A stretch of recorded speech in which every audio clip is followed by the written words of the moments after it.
Se você está estudando programação e quer se tornar um desenvolvedor de software, definitivamente você precisa aprender o que são metodologias ágeis e como elas funcionam. E atualmente muitos dos meus alunos começaram a aplicar para vagas de emprego e eu sei que esse conhecimento ele vai te destacar muito da grande maioria dos concorrentes e vai aumentar a sua chance de conseguir o seu primeiro emprego e passar para as próximas fases durante uma entrevista. E na aula de hoje nós vamos aprender sobre uma metodologia ágil chamada Scrum, e essa é a metodologia ágil mais utilizada dentro das empresas, então definitivamente essa aula é uma das mais importantes. Olá, para você que não me conhece, eu me chamo Jonathan Jorge, atualmente eu moro e trabalho na Irlanda. Aqui eu trabalho como engenheiro de software e eu já trabalho com programação há 11 anos. E o meu objetivo aqui é muito simples, é ajudar você a aprender programação e a conseguir o seu primeiro emprego como desenvolvedor, assim como eu já ajudei outras pessoas e hoje elas estão trabalhando na área, agora o meu objetivo é ajudar você. E na aula anterior a gente aprendeu sobre o Manifesto Ágil, que foi o documento que deu origem a metodologias ágeis no mundo, e na aula de hoje a gente vai aprender uma metodologia, uma forma de se trabalhar que foi criada baseada nesse documento.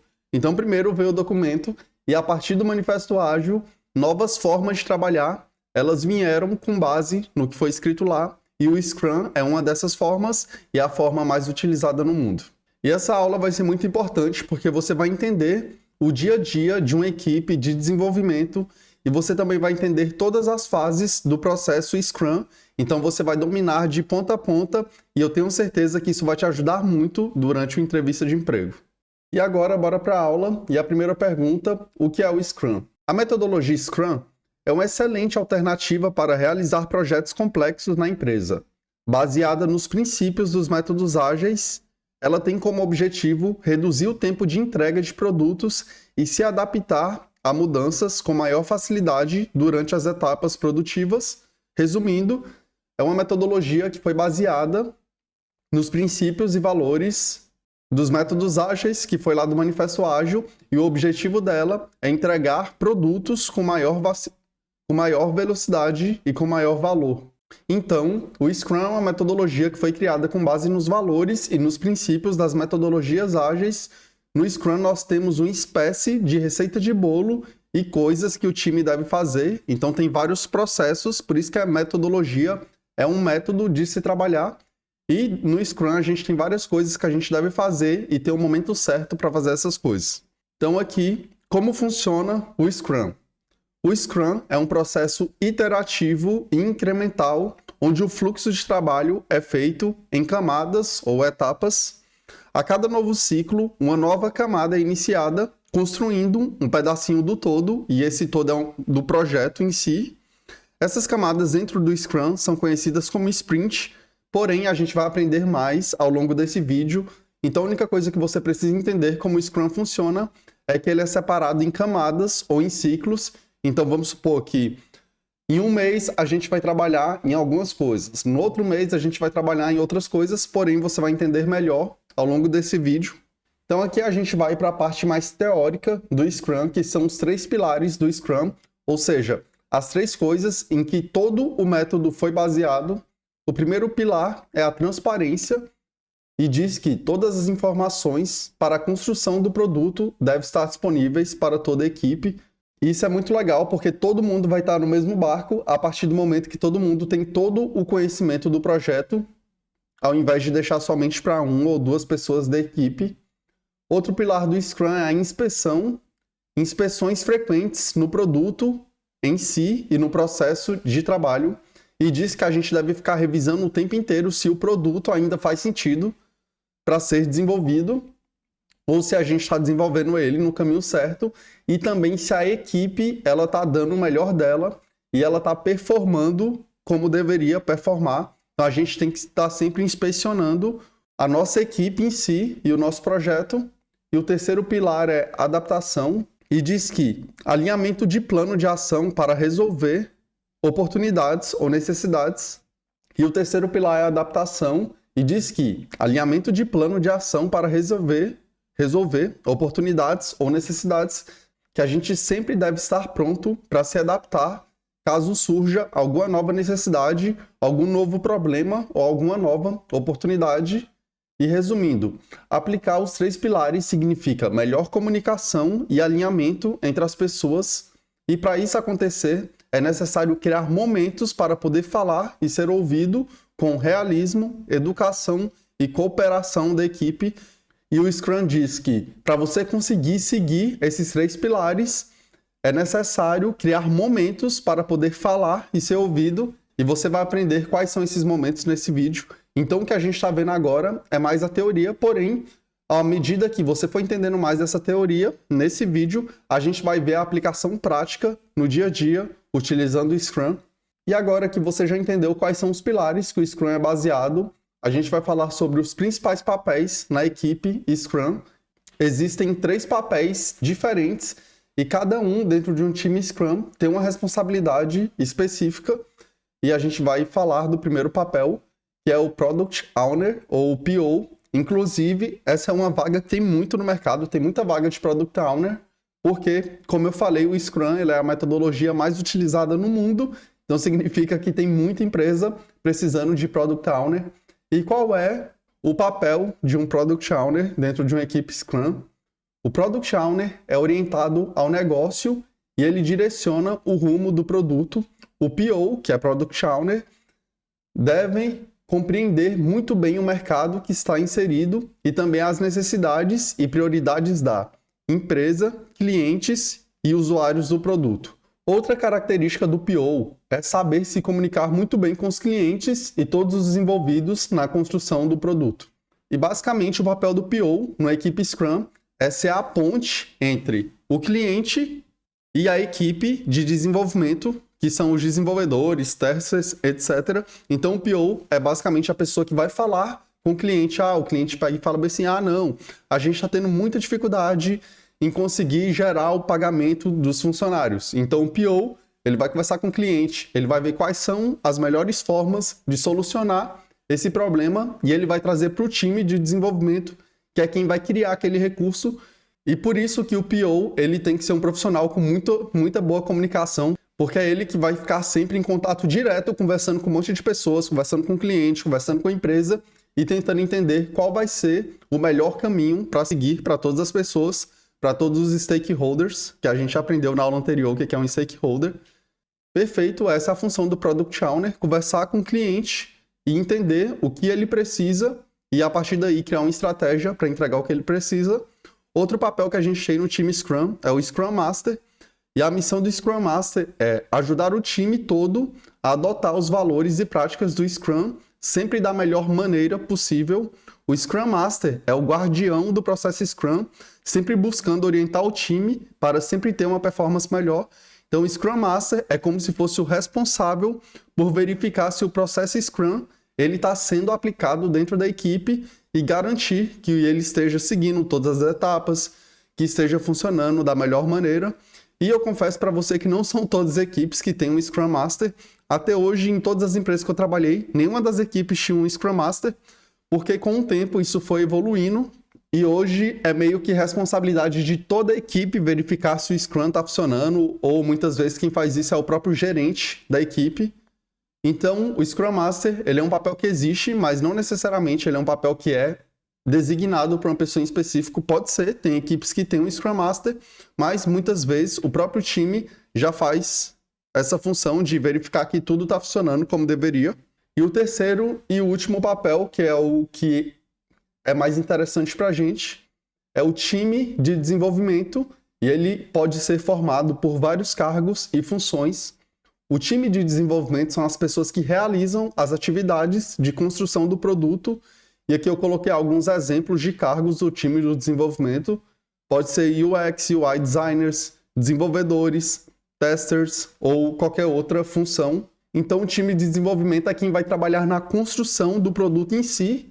O Product Owner, ele vai conversar com o cliente, ver quais as necessidades do cliente e trazer essas necessidades para o time de desenvolvimento. O Product Owner vai criar uma estratégia dizendo, não, a próxima coisa que a gente precisa desenvolver é um recurso para ajudar o cliente a efetuar o pagamento de férias dos funcionários dele.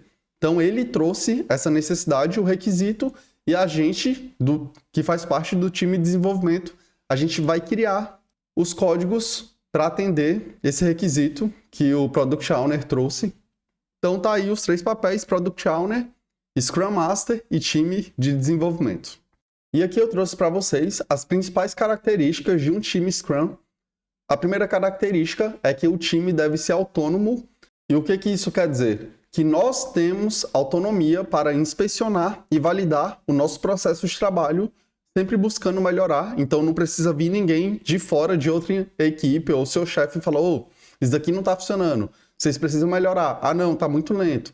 Ah não, essa parte não está legal. Então a gente tem autonomia para fazer isso e a gente deve ser responsável por fazer isso sempre. O Scrum ajuda a gente a avaliar a nossa performance e melhorar. E a gente vai aprender sobre isso ao longo desse vídeo.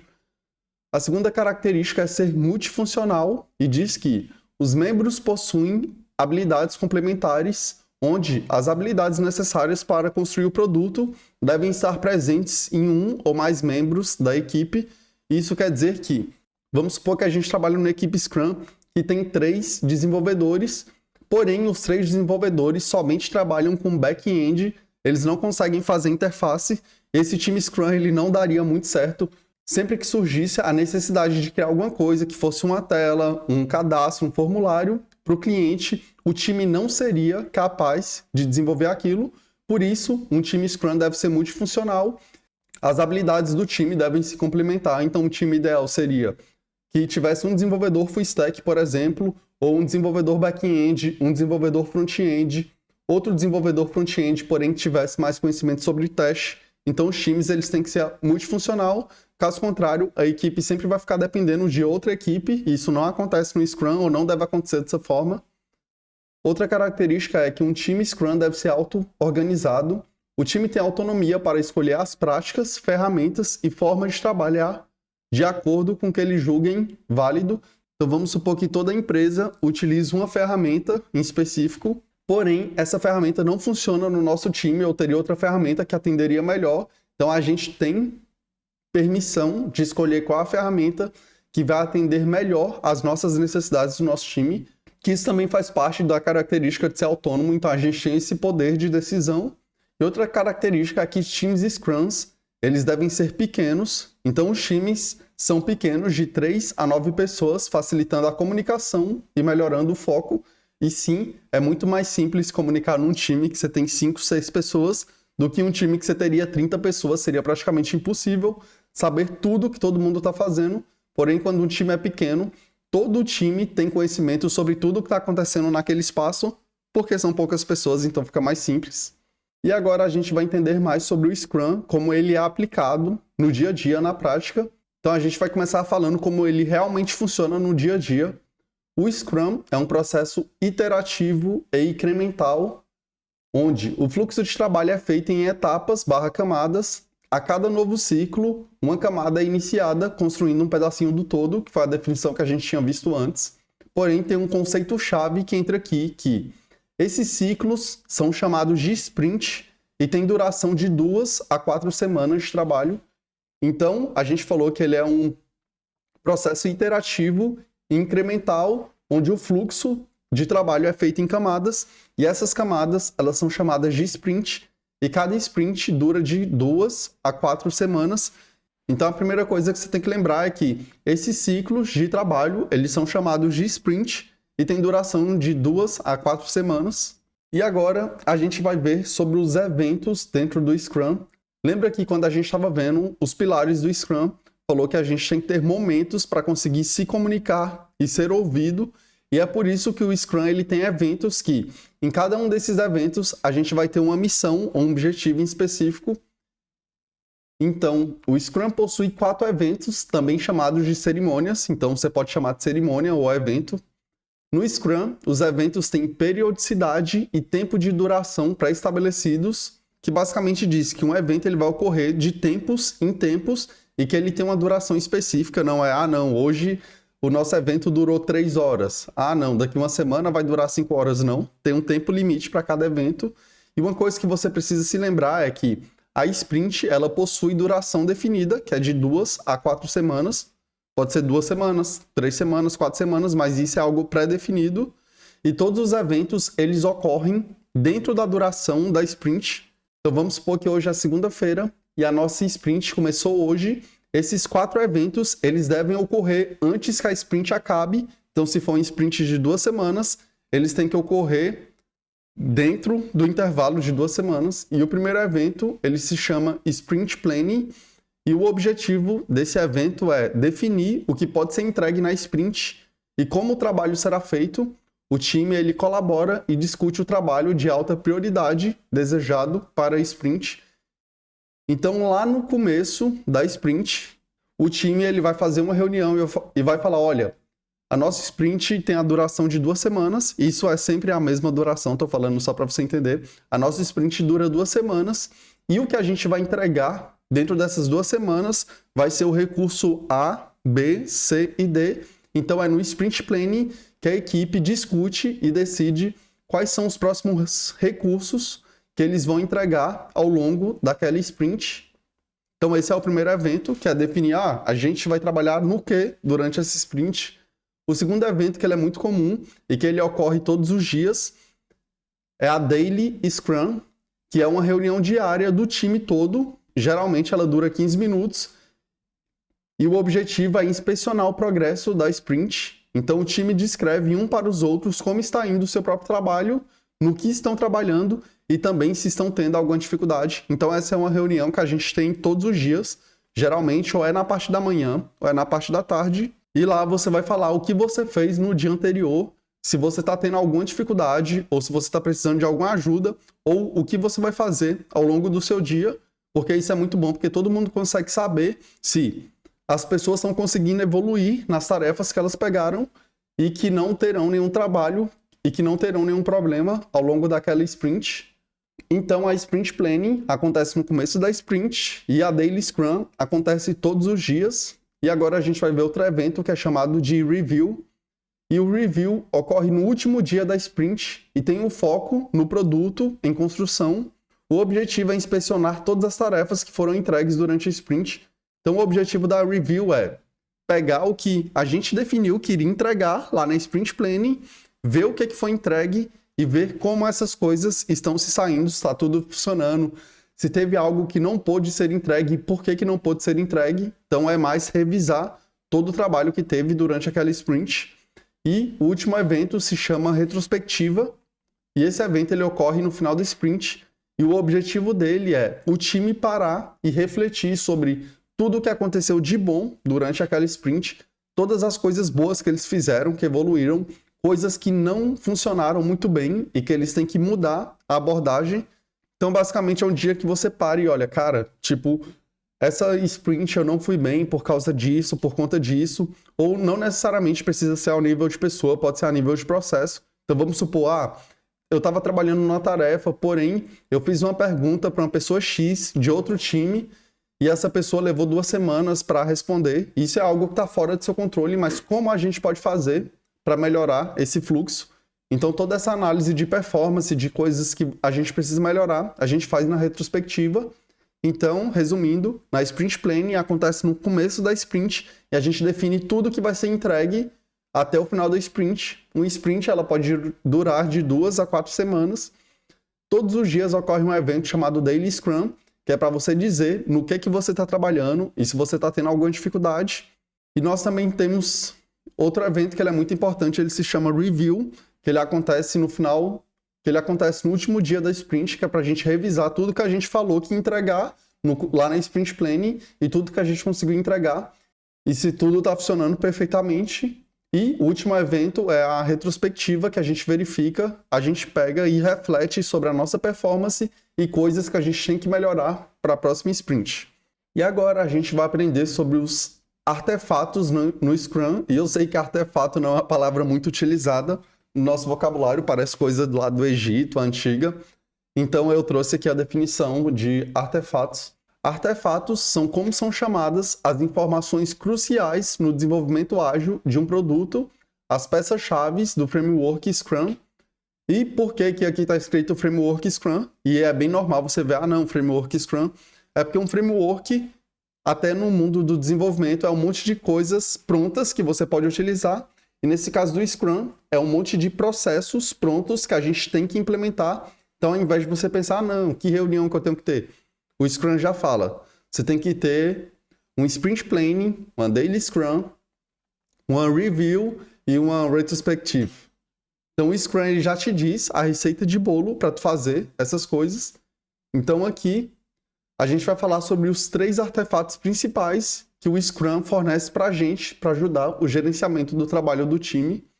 O primeiro artefato, ele se chama Product Backlog, e basicamente é a lista de tarefas que precisam ser desenvolvidas para um produto em questão, e essa lista ela está em constante evolução, podendo ser aumentada ou diminuída. E para ficar mais fácil de você entender, vamos supor que você está trabalhando numa empresa e eles decidem criar um projeto novo. Qual a primeira coisa que vai acontecer? Provavelmente o PO, que é o Product Owner, vai ter uma reunião com quem está interessado em criar esse projeto e eles vão ver quais são as coisas que precisam ser criadas para aquele projeto. Não todas as coisas, porém as coisas que eles conseguem saber naquele momento. Então vamos supor que eles fizeram uma lista com 100 tarefas, 100 coisas que precisam ter. Essas 100 coisas, elas vão para o Product Backlog, que é tudo que aquele produto precisa ter para ele ser concluído.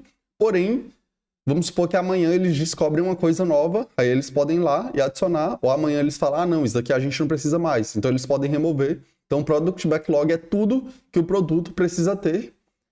E o Product Backlog é um artefato. Outro artefato é o Sprint Backlog, que é a lista de tudo que a equipe se comprometeu a alcançar em uma determinada sprint. Então vamos supor que no Product Backlog tem 100 coisas para a gente fazer. Aí a gente teve lá Sprint Planning, lá no começo da sprint, falou, olha, a gente consegue entregar 10 coisas nessa sprint, então a gente vai pegar essas tarefas que estão no Product Backlog e a gente vai colocar ela no Sprint Backlog, que são as coisas que a gente vai entregar ao longo da sprint que está acontecendo agora. Então esse é o segundo artefato. E o terceiro artefato é o incremento de produto liberável, que significa incrementar o produto de uma forma que pode ser liberada ao final da sprint, que basicamente é as coisas que a gente vai trabalhar naquela sprint devem ser coisas que a gente já consiga entregar para o cliente e que ele já consiga utilizar. Porque vamos supor que eu pego um recurso que, ao invés de levar 2 semanas para ser concluído, que seria a duração do sprint, e eu fosse trabalhar somente naquele recurso, ele levaria 1 mês. Então, no final da sprint, eu não conseguiria pegar aqueles códigos que eu fiz e já deixar eles disponíveis para o cliente, porque eu levaria mais 1 mês para fazer aquilo. Então, isso não é muito interessante no Scrum.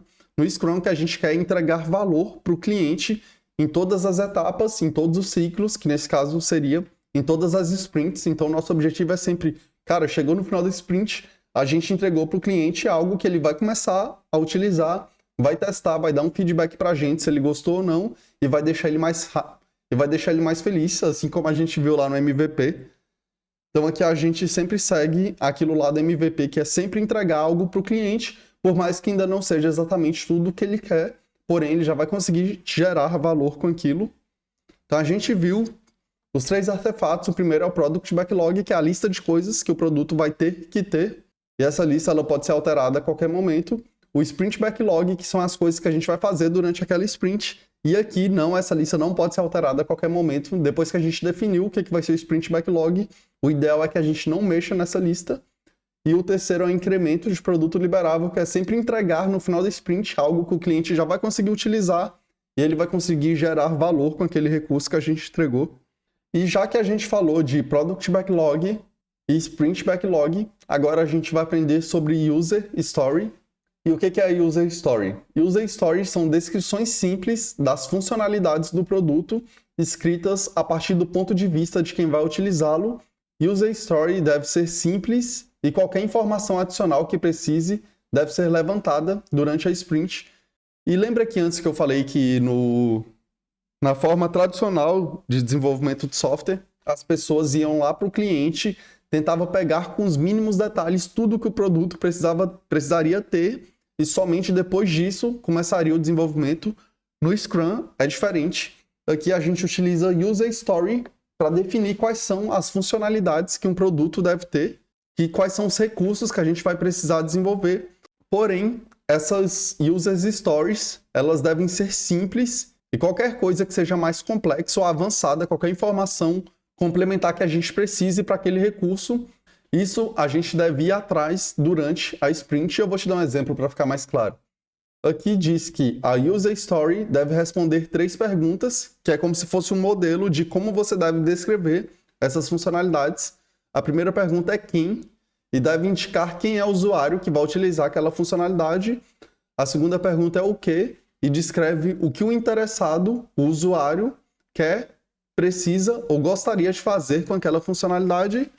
E a terceira pergunta é por quê, e aqui é o ponto crucial que indica qual é a entrega de valor que essa funcionalidade vai entregar para o usuário, e a gente vai ver alguns exemplos para ficar mais claro.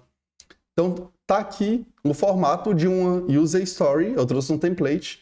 Então, eu como tipo de usuário, ali a gente deve preencher com tipo de usuário, quero, ali a gente, e não fazer algo, a gente vai colocar o que ele quer fazer para que eu possa, e o benefício que ele vai ter. E aqui eu trouxe alguns exemplos reais. Então, o título da User Story seria Upload de fotos. E aqui seria a descrição seguindo o template que a gente colocou aqui. Eu como, que é essa primeira parte, tipo de usuário. Eu como gerente de catálogo, quero, que é essa parte aqui, fazer upload de fotos. A terceira parte para que eu possa customizar os produtos. Então, lendo completo.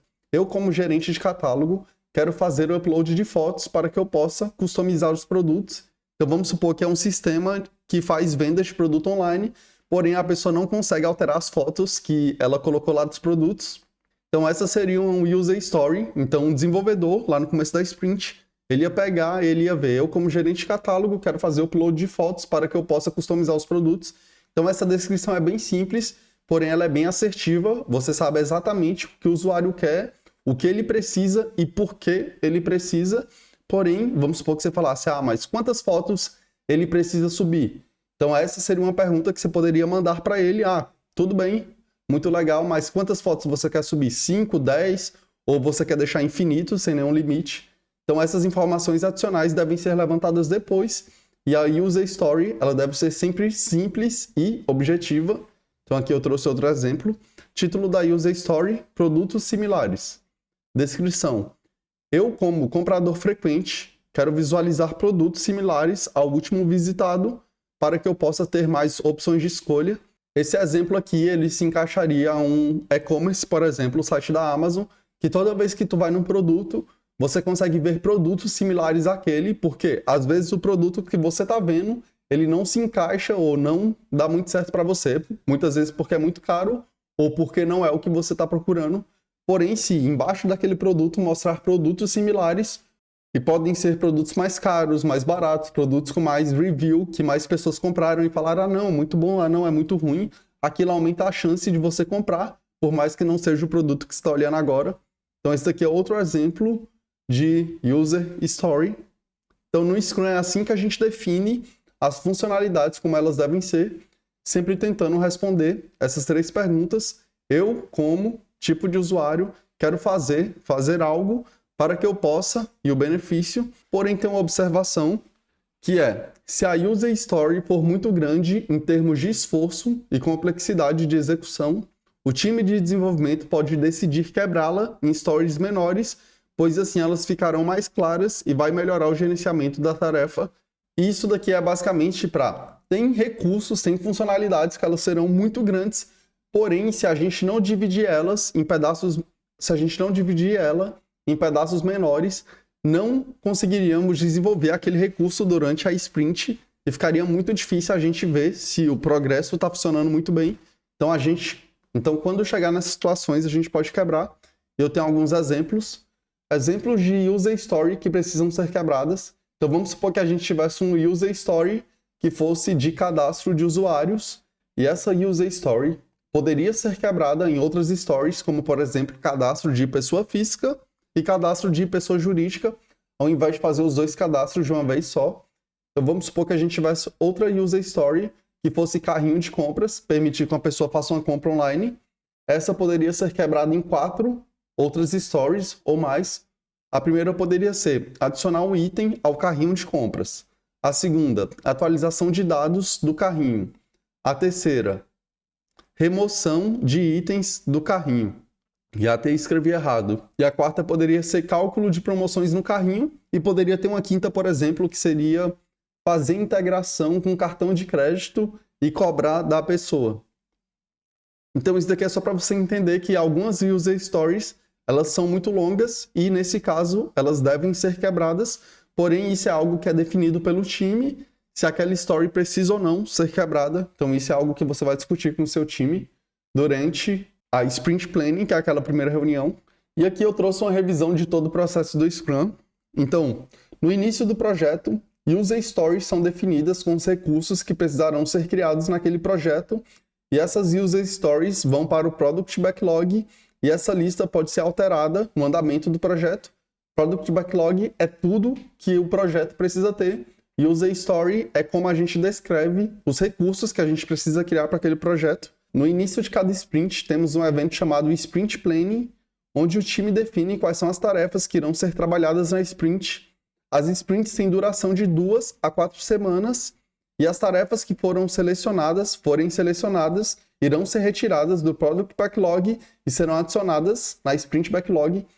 E pensa isso de ser retirada, vamos supor que tem uma caixa lá na tela, pode ser um recurso, a gente vai ver na próxima aula, que tem todas as tarefas, só vai arrastar de Product Backlog para Sprint Backlog. E após o início da sprint, todos os dias ocorre um evento chamado Daily Scrum Meeting. A Daily é uma reunião bem curta, onde cada integrante do time dá um feedback sobre o que foi trabalhado no dia anterior, para que todos saibam como está indo o andamento da sprint e também se alguém está tendo alguma dificuldade e pode pedir ajuda. No final da sprint, 2 outros eventos acontecem. O primeiro é a Sprint Review, onde o objetivo é apresentar o que foi feito durante a sprint e realinhar as expectativas que foram definidas no início da sprint.